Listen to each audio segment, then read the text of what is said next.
Hello, everybody. This is Lisa Colon DeLay. You're listening to Spark My Muse. This is Soul School Lesson 320. What is to blame? Today is a reading from For the Inward Journey, the writings of Howard Thurman, selected by Ann Spencer Thurman. One of my favorite spiritual teachers is Dr. Howard Thurman. He passed away in the 1980s, and a whole generation of people isn't really acquainted with him, and that's why I feel like I am a bridge to this time, and I need to serve as someone who will bring his teachings and writings to a group of people who weren't born very close to that time. By way of introduction, Howard Thurman was born in segregated Florida, Daytona Beach, around 1900, and he is recognized as one of the last century's foremost religious leaders of the time. He taught and lectured at over 500 institutions around the world and wrote more than 20 books of spiritual discovery and inspiration. He served as Dean of Rankin Chapel and Professor of Theology at Howard University in Washington, D.C. He was a minister and co-founder of the Interdenominational Fellowship Church in San Francisco, the first fully integrated church in America. Later, he was Dean of Marshall Chapel and Minister at Large of Boston University. Today I'm going to read from page 85.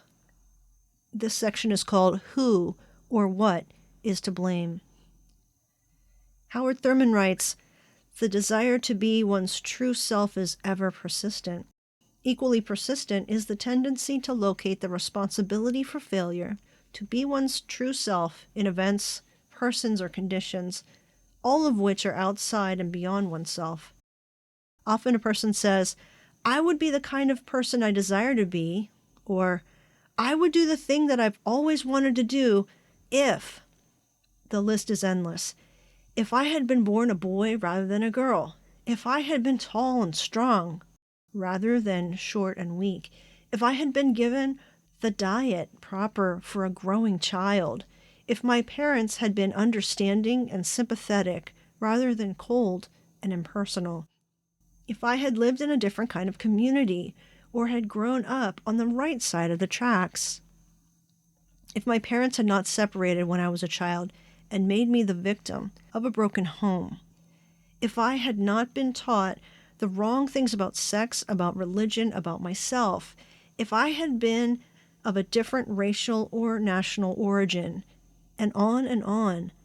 The interesting fact is that in each if, there is apt to be, for the person who uses it, a significant element of truth. This element of truth is seized upon as the complete answer to the personal problem, as the single source of all the individual's maladjustments.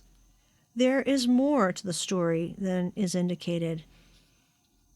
Often, not always, the person who feels most completely defeated in fulfillment is the one who has been unable or unwilling to exploit resources that were close at hand. There is a curious inability to take personal responsibility for what one does or fails to do without a sense of martyrdom or heroics. Religion is most helpful in developing in the individual a sense of personal responsibility for one's actions and thus aiding the process of self-fulfillment. It is helpful in two ways, primarily. There is the insistence upon the individual's responsibility to God for his or her own life. This means that he or she cannot escape the scrutiny of God.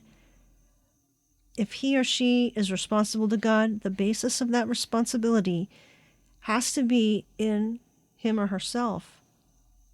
If it is there, then the area of alibis is definitely circumscribed. The assumption is that the individual is ever in immediate candidacy to get an assist, in quotes, from God, that he or she is not alone in this quest. Through prayer, meditation, and singleness of mind, the individual's life may be invaded by strength, insight, and courage sufficient for his or her needs. Thus, this person need not seek refuge in excuses, but can live his or her life with ever-increasing vigor and experience, an ever-deepening sense of fulfillment. As I read that, I'm kind of surprised at how individualistic it sounds. It might be one of the most individualistic things written by Howard Thurman that I've come across, at least as I can remember it. But I also want to say that it sounds a lot like the Desert Father Evagrius that I've been studying recently. I'm working on a book about the Desert Fathers and Mothers of around the 3 to 600s CE. And what's so interesting about Evagrius is that he talks about our agency. He doesn't speak about the human condition as one of fate or determinism or predestination in a way that the whole course of our life is already drawn out in front of us, though we might not be able to see it. He really does speak of our agency to choose and to obey and to pick a path and all those things that make up a human life. And here reading Thurman, he talks about how people will make excuses, the if only type of excuses. And he speaks about taking responsibility, individual responsibility for the choices we make and the path that we pick in life. Evagrius is actually not really that different from Howard Thurman. Even though Evagrius lived before 400 CE, Evagrius tells his students to be responsible for their actions and stay connected, closely connected to God. Evagrius doesn't think of human beings as being depraved from birth with original sin. This is something that comes from other people, and especially from St. Augustine. St. Augustine's theory becomes doctrine and gets accepted in the West, and sometimes we can completely take for granted that there were other ideas about why people would sin, what made them sin. In Judaism and in Evagrius's notions, there is original blessing. Humans are created in the image of God and therefore are good. They can't be otherwise. Because they are created in the image of God, they are good. They have original blessing. Disobedience, because of agency and free will, means that they can choose wickedness and evil.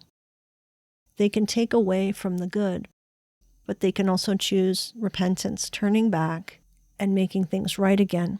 And God is forever merciful and forever gracious. Scandalously gracious, it would seem.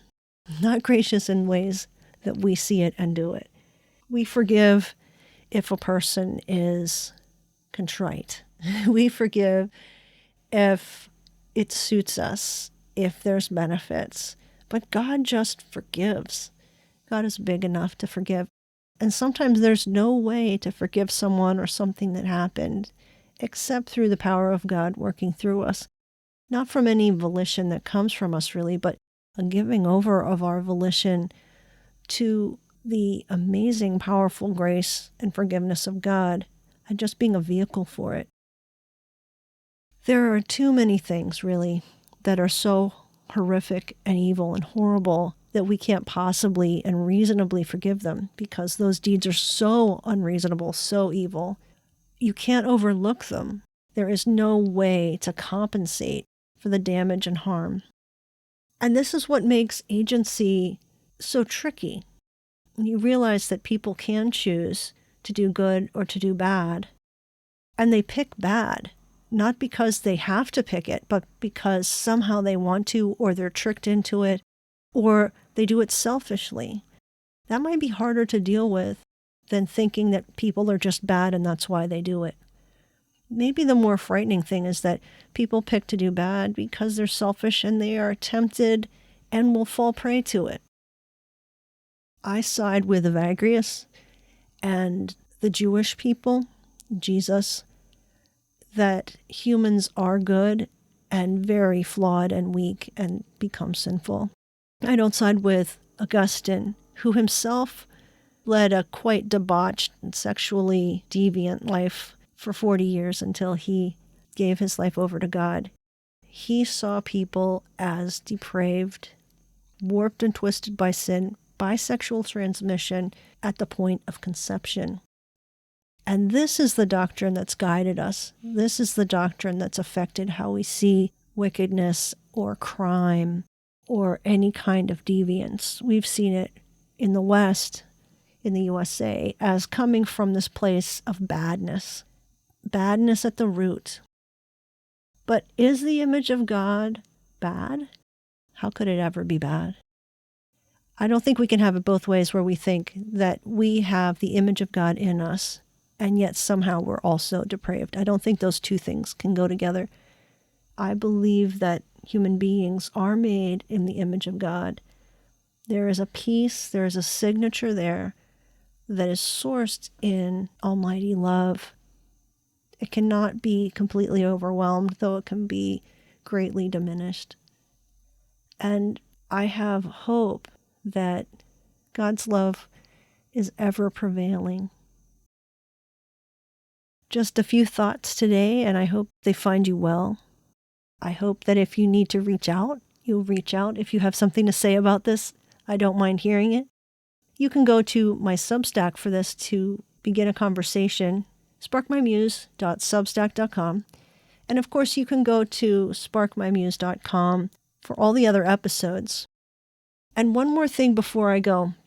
Tiffany Dawn has had me as a guest on her show, and I got to talk about thinking about devotions differently. This was a really fun conversation, so I will have a link to this in the show notes on the media page at my website, and for this episode, SSL 320. Thank you so much for joining me today.